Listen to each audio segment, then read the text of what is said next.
It might be way too early to consider Luka Doncic demanding a trade from the Mavs, and to be fair, Luka himself hasn't really given any direct indication that he wants out of Dallas. Luka is also under contract with the team for 4 more years up until 2027, with the last year being a player option. So there's definitely still a lot of time left for the franchise to build something special around their young superstar. And even if Luka does demand a trade, say during the 2024 offseason, reality is nothing's really forcing the Mavs to grant any such request.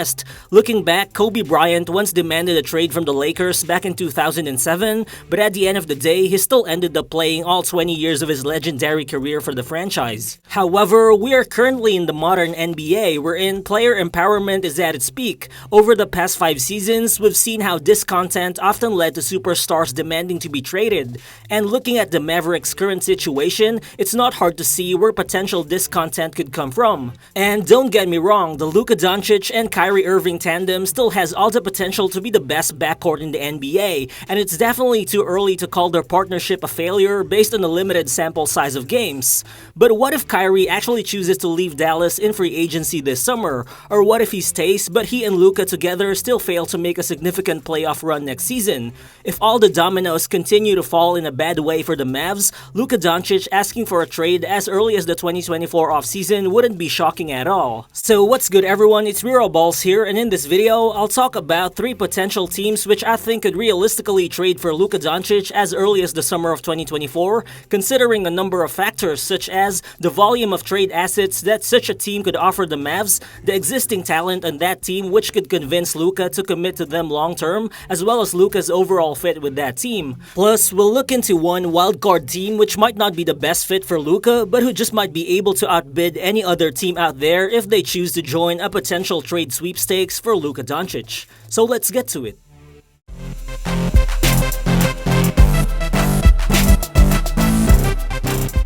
In no particular order, my first potential Luka Doncic trade destination would be the Boston Celtics. Well, without a doubt, the Celtics are already currently a championship caliber team who just made the NBA Finals last season and who, based on media predictions, are also favorites to emerge as the 2023 NBA champions. But if the Celtics don't win championship number 18 this season or the next, I think the idea of exploring a Jalen Brown and draft picks compensation for Luka Doncic would actually make a lot of sense for the team. Plus, if they really were willing to explore a Jalen Brown for Kevin Durant swap last summer, then I don't see any reason why they wouldn't be willing to consider doing a similar trade for Doncic. Well, Jalen Brown is without a doubt one of the best two-way all-stars in the NBA, but Luka Doncic is just a perennial all-NBA type of talent who I think would also be a more natural fit next to Jason Tatum.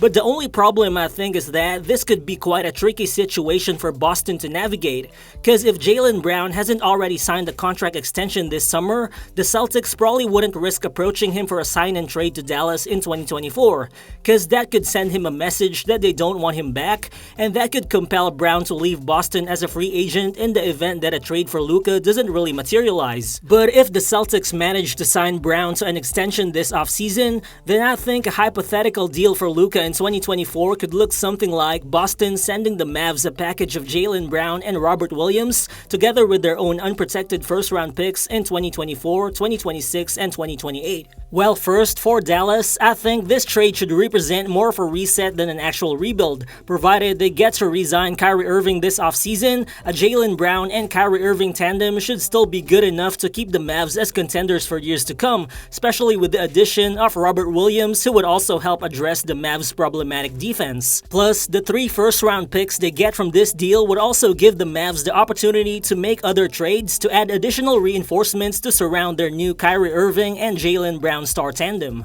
But then, going back to Boston, Luka Doncic would just bring lots of things to a potential Celtics championship team. Luka would inject a certain playmaking genius from the point of attack that the Celtics haven't had in years. And he should also help Jason Tatum become even more of a prolific scorer, with defenses adding another layer of focus on Luka's scoring gravity. It might not seem necessary for now, but given the right time and given the right situation, I definitely definitely think a Luka Doncic trade to Boston could really make a ton of sense. But moving on, next on my list of potential Luka trade destinations are the New York Knicks. There's definitely a reason why New York has been time and again cited by most media outlets as a potential landing spot for Doncic if he demands a trade. They just look like a natural destination for Luka, as New York is one of the biggest NBA media markets, and yet they've also been desperate for a real superstar talent to join their franchise. Luckily for the Knicks, they have the perfect combination of good young players and a war chest of draft assets to make a massive deal happen.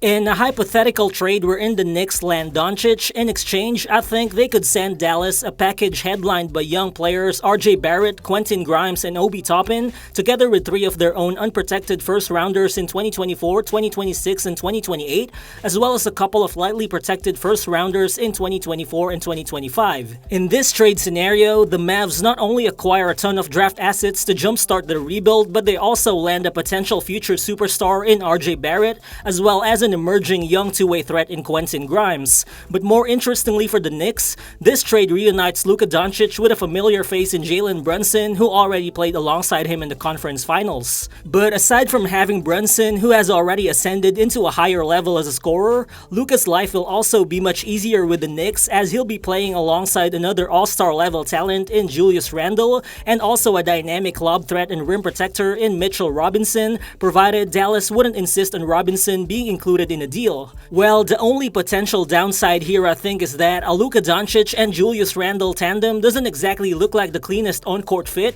considering they're both ball-heavy usage players. But I think for New York, trying to figure out their fit should be a small price to pay if it means being able to land one of the most prolific offensive talents that the league has ever seen in Luka Doncic. And last but not the least, on my potential Luka Doncic trade destination list are the Utah Jazz. Whether or not they land Victor Wembanyama in this year's draft, the Jazz are still actually slated to have as much as 11 tradable first-round picks beginning in the summer of 2024. I think that kind of draft war chest would allow them to make a suitable trade offer for Doncic, even without including all-star Lauri Markkanen and defensive anchor Walker Kessler to such offer, both of whom I think should stay with the team in order for the franchise to convince Luka to remain with the Jazz long-term. So in a hypothetical trade that sends Doncic to Utah, I think Dallas could possibly receive a package consisting of young players Colin Sexton and Ochai Agbaji, as well as veteran Jordan Clarkson as a salary filler, provided Utah gets him to sign an extension this summer. But on top of those players, the Mavs also acquire Utah's own unprotected first-round picks in 2024, 2027, and 2029, 2 protected 2025 first-rounders from Cleveland and Minnesota, together with first-round pick swaps in 2026 and 2028.